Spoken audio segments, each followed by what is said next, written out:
The neural interface burned as Agent Vex 741 felt his consciousness merge with the synthetic human body.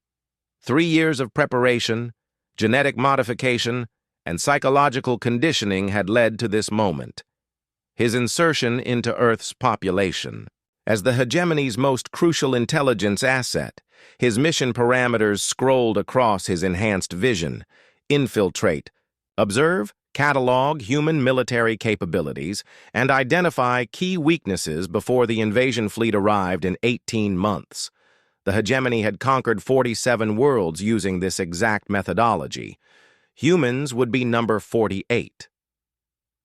Vex's manufactured identity was flawless.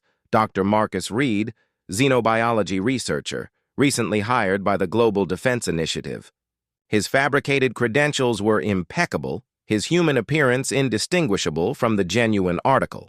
The biomask had cost the hegemony 3 billion credits to develop, but it would pay dividends when humanity fell. The first weeks were routine reconnaissance. Vex cataloged human weapon systems, noting their primitive kinetic projectiles and crude missile technology. Their spacecraft barely qualified as interplanetary vessels, held together with what humans quaintly called duct tape and prayer. The invasion would be over in hours, not days.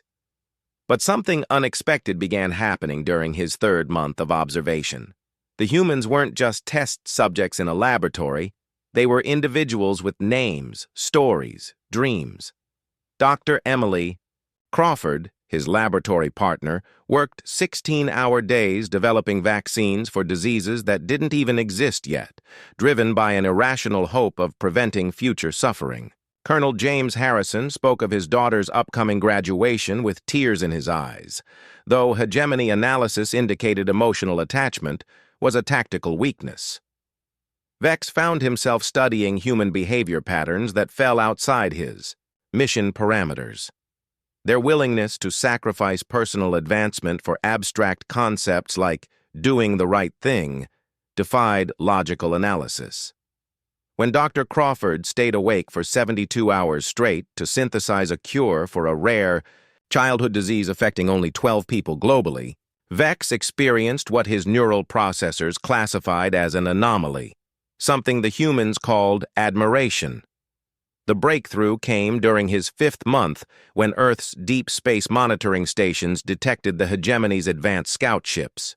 Vex watched as humanity transformed overnight from a collection of competing nations into a unified species preparing for war. The Global Defense Initiative, previously a bureaucratic afterthought, became humanity's spear point. What disturbed Vex most wasn't humanity's sudden military mobilization. It was their refusal to abandon their values during preparation. Research. Scientists became weapons engineers, but continued their medical research.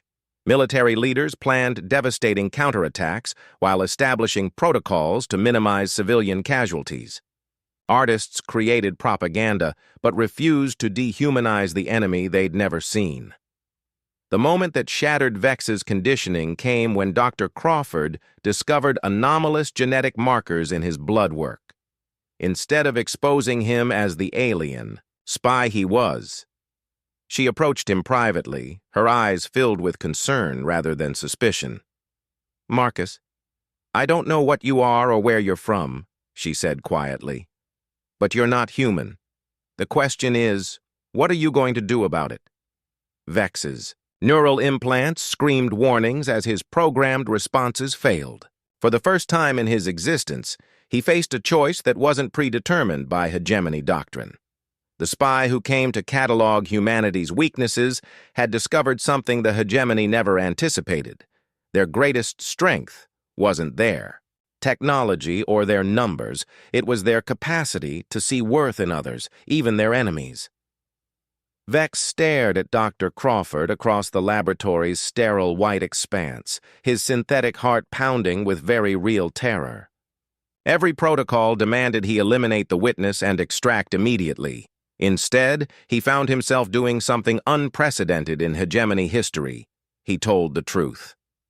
"I'm Agent Vex 741 of the Hegemony Intelligence Corps," he said, his voice barely above a whisper.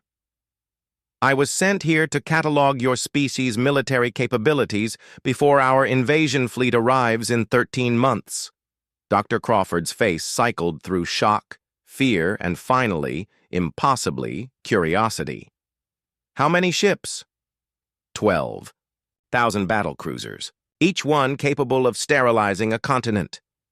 The words felt like poison leaving his throat.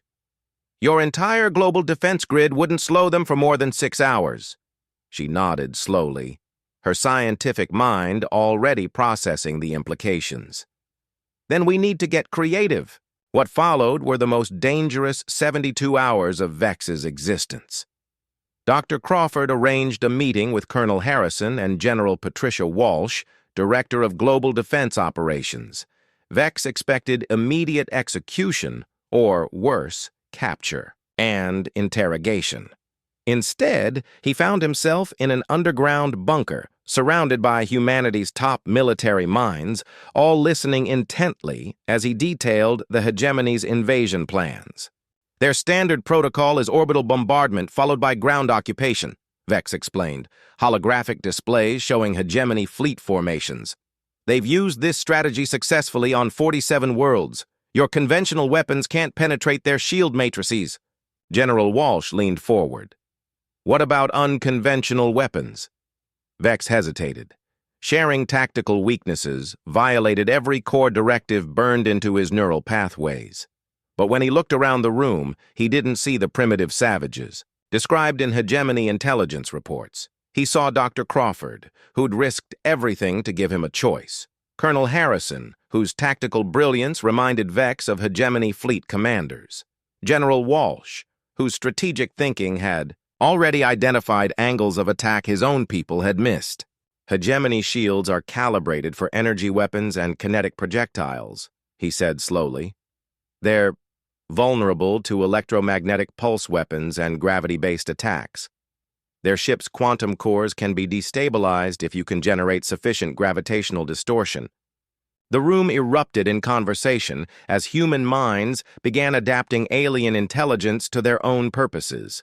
Dr. Crawford immediately began calculating electromagnetic pulse amplification using Earth's ionosphere. Colonel Harrison sketched orbital positioning strategies that would maximize gravitational weapons' effectiveness. General Walsh coordinated resources from nations that had been enemies weeks before. But Vex's greatest revelation came when he transmitted his defection to the hegemony. The response was immediate and brutal. His neural implants activated punishment protocols, flooding his system with agony designed to force compliance.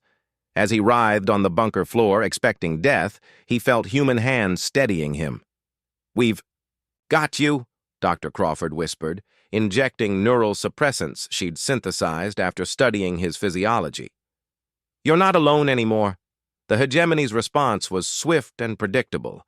Vex's handler, Commander Drac 9, arrived via stealth. Insertion craft with a termination squad to eliminate the compromised asset. They expected to find a primitive world unaware of the coming invasion. Instead, they found Colonel Harrison's trap. The ambush was perfect. Human soldiers equipped with modified electromagnetic weapons that disrupted hegemony armor, fighting alongside their former enemy who now provided real-time tactical intelligence. When the smoke cleared, Commander Drac 9 lay dying, his final words a snarl of disbelief. "Impossible. You're primitives. You can't—" "We're human," General Walsh said simply. "We adapt." As emergency broadcasts began transmitting across Earth's communication networks, Vex realized he was witnessing something unprecedented in galactic history. Not just humanity's preparation for war, but their transformation of an enemy into an ally. The spy sent to catalog their weaknesses had become their greatest strategic asset. But more than that, he'd become something the hegemony never intended to create. He'd become human. 6 months after his defection, Vex stood before the United Nations Assembly, wearing the midnight blue uniform of the newly formed Terran Defense Force. The rank insignia on his collar, 3 gold stars, identified him as humanity's youngest general in recorded history. The irony wasn't lost on him that the species he'd been sent to destroy had given him more trust and responsibility than his own people ever had. "Ladies and gentlemen," he addressed the assembled representatives, his synthesized voice carrying across the chamber. "The hegemony invasion fleet will arrive in 7 months. They expect to find a primitive world incapable of meaningful resistance. Instead, they'll encounter the most dangerous force in galactic history: unified humanity." The transformation of Earth's defenses had been staggering. Dr. Crawford's electromagnetic pulse amplification project, now dubbed Project Thunderbolt, had produced weapons capable of disrupting hegemony shield matrices. Colonel Harrison's gravity well generators, reverse-engineered from captured hegemony technology, could create artificial gravitational anomalies powerful enough to tear apart enemy vessels. But Vex's greatest contribution wasn't technological intelligence. It was strategic doctrine. He'd taught humanity to think like the hegemony while retaining their own tactical creativity. The result was a hybrid warfare philosophy that combined alien precision with human adaptability. "The enemy expects orbital supremacy followed by ground occupation," General Walsh explained during a strategy briefing. "Instead, we'll give them the fight they're not prepared for: guerrilla warfare in space." Vex nodded approvingly. The hegemony has never faced an enemy that refused to engage in conventional fleet actions. Their doctrine assumes territorial control equals victory. We'll show them that survival equals victory. The months of preparation revealed humanity's extraordinary capacity for unified action when facing existential threat. Former rivals like Russia and the United States shared technology freely. Military contractors opened their patent databases to global researchers. Scientists who'd spent careers competing for funding now collaborated on projects that would have been impossible for any single nation. But the greatest change was in Vex himself. The neural pathways that once connected him to Hegemony Command had been surgically severed, replaced with communication implants designed by Dr. Crawford's team. He was no longer Agent Vex 741, he was General Marcus Reed, and his loyalty belonged entirely to Earth. The psychological transformation was deeper than just programming changes. When young cadets in the Terran Defense Academy looked at him with admiration rather than fear, Vex experienced emotions his original conditioning had never allowed. When Dr. Crawford smiled at him during their weekly research meetings, his synthetic heart actually fluttered, a response his creators would have considered a malfunction. The first test of humanity's new defenses came sooner than expected. AO. Hegemony reconnaissance drone transmitted through quantum tunneling materialized in Earth's outer atmosphere. Within seconds, Project Thunderbolt installations across 6 continents fired simultaneously, their electromagnetic pulses channeled through the planet's magnetic field to create a localized storm that fried the drone's systems. But before the drone died, it transmitted 7 seconds of data, enough to reveal that Earth's defenses were far more sophisticated than hegemony intelligence had predicted. "They'll accelerate their timeline," Vex warned during the emergency council meeting. "The hegemony doesn't tolerate surprises. Instead of 7 months, we may have 3. General Walsh's response was characteristically direct. "Then we accelerate our timeline, too." What followed was the most intensive military mobilization in human history. Factory workers pulled 18-hour shifts, manufacturing gravity well projectors. Astronauts turned warriors trained on combat maneuvers in zero gravity. Computer programmers wrote artificial intelligence systems designed to coordinate humanity's defense grid. But Vex's greatest challenge wasn't technological, it was personal. As the former enemy now leading humanity's defense, he faced constant scrutiny from those who couldn't forget his original mission. During one particularly heated strategy session, Admiral Chen questioned his loyalty directly. "How do we know this isn't an elaborate deception? How do we know you won't turn on us when your people arrive?" Vex's response surprised everyone, including himself. "Because they're not my people anymore. You are." The silence that followed was profound. Then Dr. Crawford stood, her voice carrying absolute conviction. "General Reed has given us everything: intelligence, strategy, and his life. If we can't trust him now, we don't deserve to survive." As the council voted unanimously to confirm Vex's battle plans, he realized something that would have horrified his creators. The spy sent to ensure humanity's destruction had become the architect of their salvation. 3 months ahead of schedule, reality tore open above Earth's moon. The hegemony's advance fleet, 300 vessels that should have been sufficient to crush any primitive resistance, emerged from quantum tunneling directly into humanity's trap. General Vex stood in the Terran Defense Command Center, watching. Holographic displays track enemy movements with clinical precision. Around him, the culmination of humanity's desperate preparation hummed to life. Gravity well generators spun up to operational frequency. Electromagnetic pulse arrays charged to maximum output, and thousands of small, fast attack craft launched from hidden installations across the solar system. "They're deploying standard invasion formation," Colonel Harrison reported. "Battlecruisers in orbital bombardment positions, troop transports preparing for ground insertion." "Just as I predicted," Vex murmured, his enhanced vision analyzing hegemony tactical patterns that had remained unchanged for centuries. "Admiral Korth 7 is commanding the fleet, conservative, methodical, completely inflexible." Dr. Crawford, now serving as Chief Technology Officer, monitored the electromagnetic pulse network from her station. "Project Thunderbolt is fully operational. We can generate a planetary-scale EMP on your command." "Not yet," Vex said calmly. "Let them commit to orbital positions first."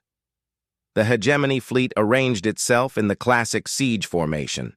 Heavy, battlecruisers establishing orbital bombardment platforms, while lighter vessels prepared to deploy ground forces.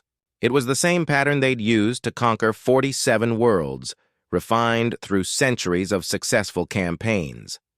Admiral Korth 7's transmission reached Earth exactly as expected, a standard surrender demand that had been copied verbatim from previous invasions.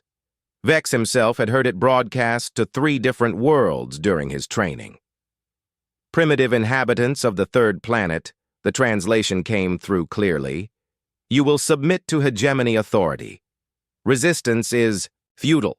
Comply, and your deaths will be swift." General Walsh activated Earth's response, transmitted on all frequencies. "This is General Patricia Walsh of the Terran Defense Force. Your terms are rejected. Earth will defend itself." What followed was exactly what Vex had anticipated. The hegemony fleet opened fire with concentrated plasma bombardment, targeting major population centers and military installations. Orbital defense stations that had taken months to construct vanished in brilliant flashes of superheated gas. But those stations had been decoys. "Now," Vex commanded, "Project Thunderbolt activated," across 6 continents simultaneously. Electromagnetic pulse generators, hidden in facilities disguised as agricultural research stations, channeled their energy through Earth's magnetic field lines. The resulting electromagnetic storm struck the hegemony fleet like the fist of an angry god. Shield matrices collapsed as power distribution systems overloaded. Navigation arrays went dark as quantum processors fried. Weapon systems that had functioned flawlessly for decades suddenly became dead weight as their targeting computers crashed. But Vex's masterstroke wasn't the electromagnetic attack. It was what came next. "Phase 2, he announced. "Gravity well." Generators, positioned on the moon's far side and completely invisible to hegemony sensors, created artificial gravitational anomalies throughout the enemy formation. Massive battlecruisers, suddenly caught in conflicting gravitational fields, began tearing themselves apart as their hulls buckled under impossible stresses. Admiral Korth 7's flagship, the Hegemony Eternal, found itself trapped in a gravity well that increased exponentially every second. The ship's quantum core, designed to maintain stability in normal space, began destabilizing as gravitational forces exceeded its compensatory capacity. "Impossible," came Korth 7's transmission, his voice filled with disbelief. "These are primitives. They don't have gravity manipulation technology." Vex activated his personal communication array, broadcasting directly to the Hegemony flagship. "Admiral Korth 7, this is General Marcus Reed of the Terran Defense Force. I suggest you surrender immediately." The silence stretched for nearly 30 seconds before Korth 7 responded. "Reed, you're the missing intelligence asset, Agent Vex 741. "I was," Vex replied calmly. "Now I'm humanity's protector. The battle's turning point came when Earth's hidden. Attack fleet, thousands of small, fast vessels built in secret installations across the asteroid belt, emerged from behind Jupiter's moons. Each ship carried gravity-based weapons and was piloted by humans who'd trained in combat maneuvers that would have killed most alien species. Hegemony doctrine had never accounted for an enemy willing to accept massive casualties in exchange for tactical advantage. Human pilots rammed damaged enemy vessels, using their ships as guided missiles when weapons failed. Others flew direct courses through hegemony formations, their gravity bombs creating cascading chain reactions that destroyed entire squadrons. Within 6 hours, the hegemony's advance fleet was either destroyed or in full retreat. Admiral Korth 7's final transmission was a promise of retribution. "The main invasion fleet will sterilize this world. You've only delayed the inevitable." Vex's response carried absolute conviction. "Then we'll be ready for them too." As debris from 300 enemy vessels burned up in Earth's atmosphere like falling stars, Vex realized that something unprecedented had occurred. For the first time in galactic history, the hegemony had been defeated by a supposedly primitive species. But more importantly, the spy who'd been sent to ensure humanity's destruction had just led them to their first victory. The hegemony's response to their defeat was swift and brutal. Within weeks, long-range sensors detected the main invasion fleet, 8,000 vessels, led by Grand Admiral Zoreth Prime, the most feared military commander in hegemony space. Unlike the advance fleet's conventional assault, this would be total warfare aimed at complete species extinction. General Vex stood before the Global Defense Council, holographic displays showing the approaching armada in terrifying detail. Each vessel was 3 times larger than those in the advance fleet, equipped with planet-killer weapons that could crack continental plates and boil oceans. "Grand Admiral Zoreth Prime has never lost a campaign," Vex explained, his voice steady, despite the magnitude of the threat. "She's personally overseen the extinction of 12 species. Her fleet carries enough firepower to turn Earth into an asteroid field." Dr. Crawford, her face pale but determined, presented her analysis. "Even with our improvements to Project Thunderbolt, we can't generate enough electromagnetic disruption to disable 8,000 ships simultaneously, and our gravity well generators would need 6 months to recharge between major deployments. Then, we don't fight them in space," Colonel Harrison said grimly. "We make them come to us." Vex nodded approvingly. "Exactly. The hegemony's greatest weakness is their inflexibility. They've conquered dozens of worlds using the same strategy, overwhelming force followed by occupation. They've never faced an enemy that turned their own weapons against them. What followed was the most audacious plan in military history. Instead of defending Earth from the hegemony invasion, humanity would let them land, then turn the planet itself into a weapon. Dr. Crawford's team had been studying captured hegemony technology for months, reverse engineering their quantum cores and shield generators. The breakthrough came when they discovered that hegemony power systems were designed for maximum efficiency, with almost no redundancy. A precisely timed electromagnetic pulse could create cascade failures that would cripple entire fleets. But delivering that pulse required getting close enough to touch the enemy ships, literally. Suicide missions, General Walsh said bluntly during the strategy briefing. You're asking our people to fly directly into enemy formations with electromagnetic bombs. I'm asking them to save our species, Vex replied, and I'll be leading the first wave personally. The preparation took 3 months of intensive training. Human pilots learned to fly captured hegemony fighters, their systems modified to appear loyal to the invasion fleet. Dr. Crawford developed portable electromagnetic pulse devices small enough to be carried by individual pilots, but powerful enough to disable battle cruisers. Meanwhile, Earth's surface underwent radical transformation. Major cities were evacuated to underground facilities, while automated defense systems were deployed across every continent. Forests were laced with gravity mine networks. Mountain ranges were hollowed out to create fortress complexes. Humanity was turning their homeworld into the galaxy's most elaborate trap. The hegemony invasion fleet arrived exactly on schedule, dropping out of quantum tunneling in perfect formation. Grand Admiral Zoreth Prime's flagship, the Destroyer of Worlds, was a mobile fortress larger than most human cities, bristling with weapons that could sterilize planets. Her surrender demand was more direct than Admiral Korth 7's had been. Inhabitants of Earth, you have killed hegemony citizens. For this crime, your species will be exterminated. Resistance will only increase your suffering before death. General Walsh's response was broadcast across all frequencies. This is Earth. Come and take it. The invasion began with orbital bombardment that would have destroyed any conventional civilization. Continents burned under plasma cannon fire. Oceans boiled under antimatter strikes. From space, Earth appeared to be dying exactly as Zoreth Prime intended, but the bombardment was hitting carefully prepared decoys. Humanity's real population, sheltered in underground cities protected by layers of electromagnetic shielding and gravity absorption fields. The planet's surface was being sacrificed to draw the hegemony into their trap. When the bombardment ceased, exactly as Vex had predicted, troop transports began landing across Earth's devastated continents. Millions of hegemony soldiers deployed to establish occupation zones, their commanders confident that any surviving humans would be easily hunted down and eliminated.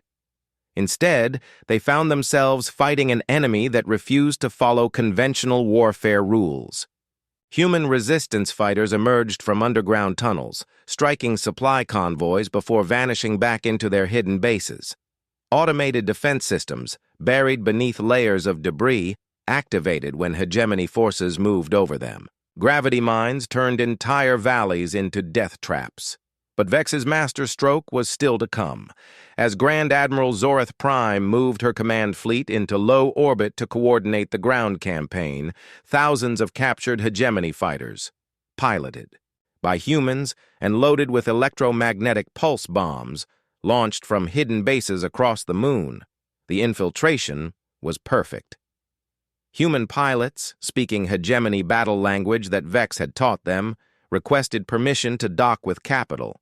Ships for routine maintenance and resupply. Security protocols that had worked flawlessly for centuries failed to detect the deception. By the time Zoreth Prime realized her fleet was compromised, it was too late. Electromagnetic pulse bombs detonated simultaneously across 2,000 vessels, creating cascade failures that spread through quantum-linked power grids. The most feared fleet in hegemony space went dark in less than 6 minutes. As the Destroyer of Worlds tumbled toward Earth's atmosphere, its shields failing and its weapons offline, Vex's voice reached Zoreth Prime through her ship's emergency. Communication system.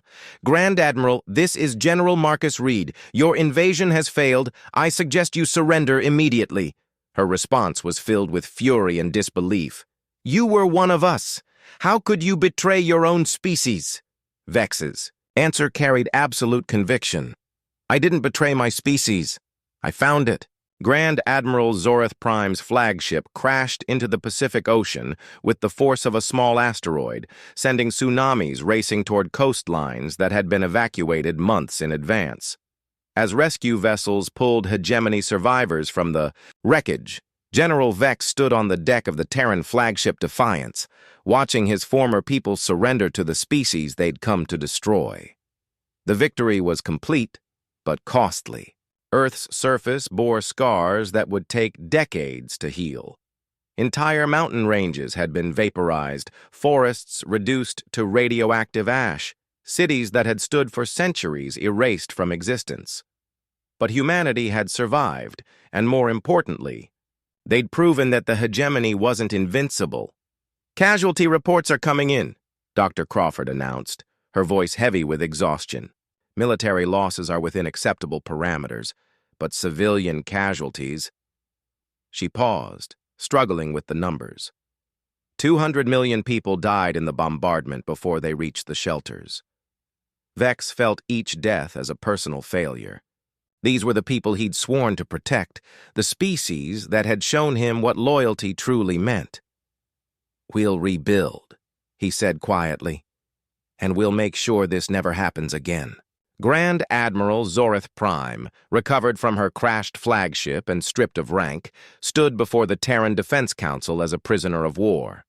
Her synthetic features, so similar to Vex's own, showed none of the transformation that had changed him from enemy to protector. "You've accomplished nothing," she told the assembled human leaders.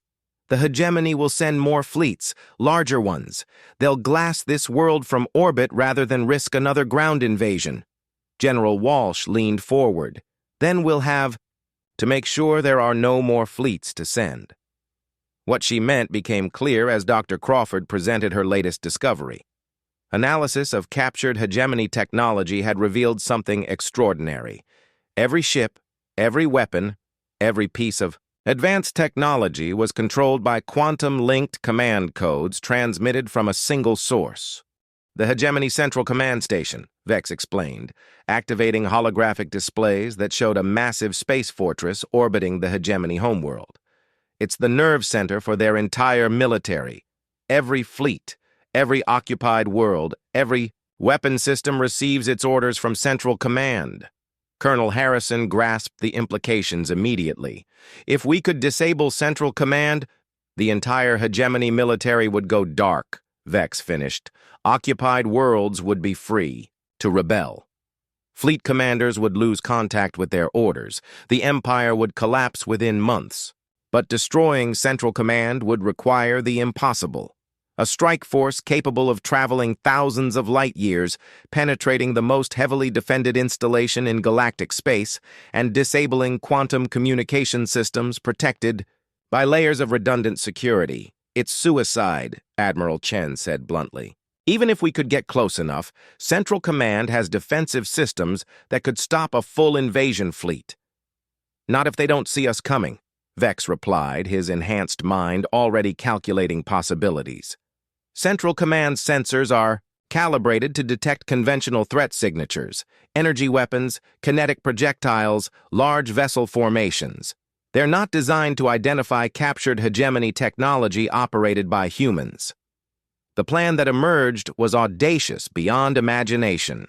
A strike force of 100 volunteers would travel to hegemony space in captured enemy vessels, their ships modified with human technology but appearing completely loyal to enemy forces. They would approach Central Command as a routine patrol. Fleet then deploy electromagnetic pulse weapons at point-blank range.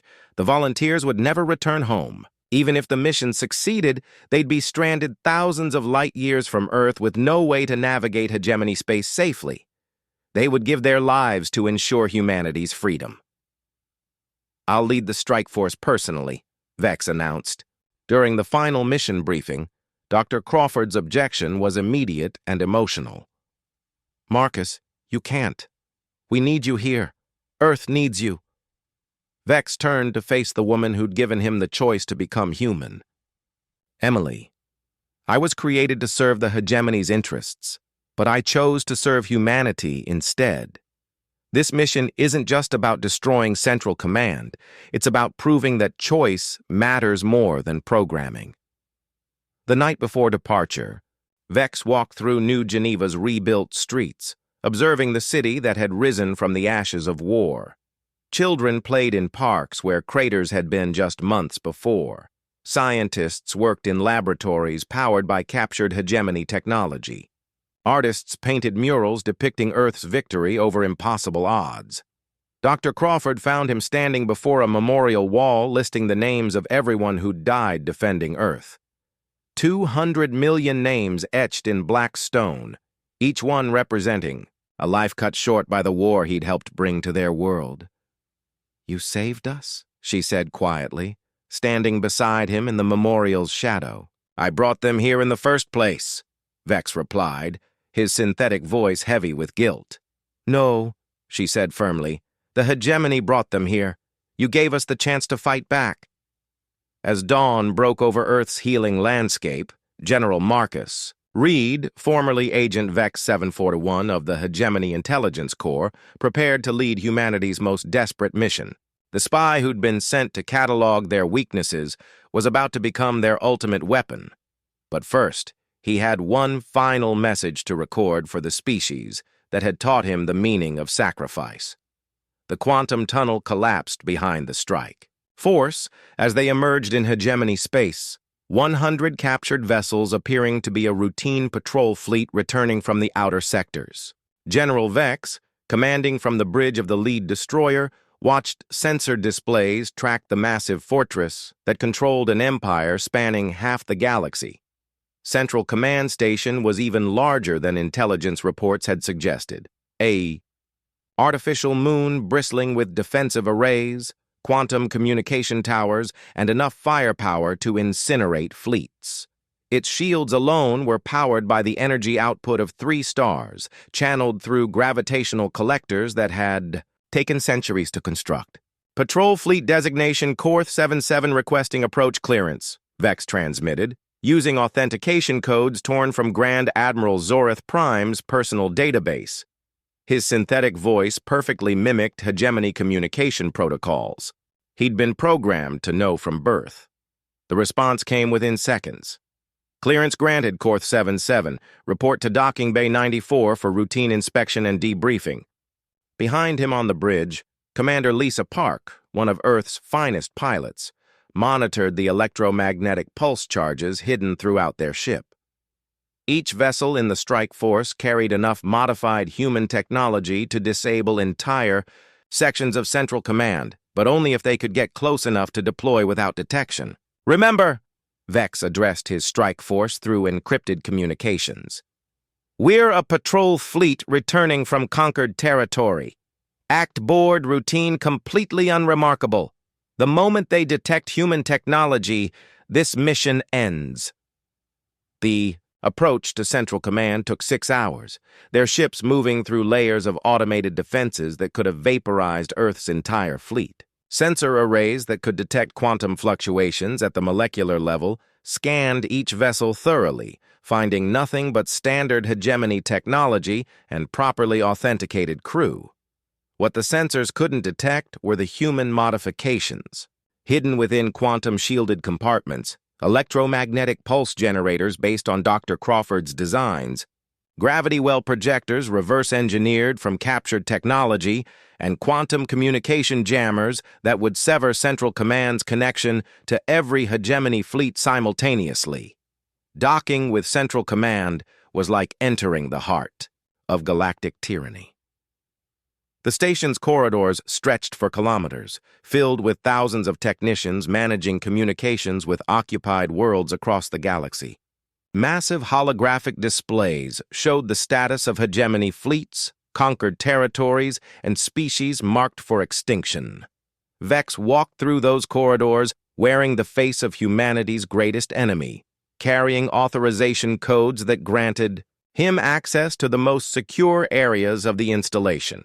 Around him, hegemony officers who'd overseen the deaths of billions went about their duties with clinical efficiency, unaware that their empire's destruction walked among them. The strike team had 12 hours before their absence from routine check-ins would trigger security alerts. 12 hours to plant electromagnetic pulse devices throughout Central Command's critical systems, deploy quantum jammers in the communication arrays, and position gravity well generators near the station's power core. Commander Park and her team, infiltrated the communication centers, posing as routine maintenance technicians while installing Dr. Crawford's quantum jammers. Lieutenant Rodriguez led a squad into the power distribution network, planting electromagnetic pulse charges that would create cascade failures throughout the station's systems. Vex himself approached the most crucial target, Central Command's primary quantum core. The quantum core chamber was a cathedral of technology, its crystalline heart pulsing with energy that controlled an empire of trillions. Automated systems that had functioned flawlessly for millennia hummed with the power to command fleets across galactic distances. As Vex approached the core's control interface, his enhanced vision detected something unexpected: additional security. Protocols that hadn't appeared in any intelligence report. Central Command's quantum core was protected by adaptive artificial intelligence systems that would detect any unauthorized modifications. But the AI systems were designed to recognize hegemony threats, not human innovation. Dr. Crawford's final gift to the mission was a virus coded in human programming languages that no hegemony system could interpret. As Vex uploaded the virus to Central Command's core, he realized he was introducing something unprecedented into the galaxy's most secure network: human creativity translated into digital warfare. The virus spread through Central Command systems like wildfire, rewriting control protocols and preparing the way for electromagnetic pulse charges to trigger simultaneously. As alarms began sounding throughout the station, Vex activated his final transmission, not to his strike force, but to Earth. Dr. Crawford, if you're receiving this, the mission is succeeding. Central Command's quantum core is compromised, and your virus is spreading through their network. In approximately 3 minutes, every hegemony fleet in the galaxy will lose contact with their command structure. He paused, watching as hegemony security forces began searching for intruders they would never find in time. I want you to know that serving humanity has been the greatest honor of my existence. The hegemony created me to be their perfect weapon.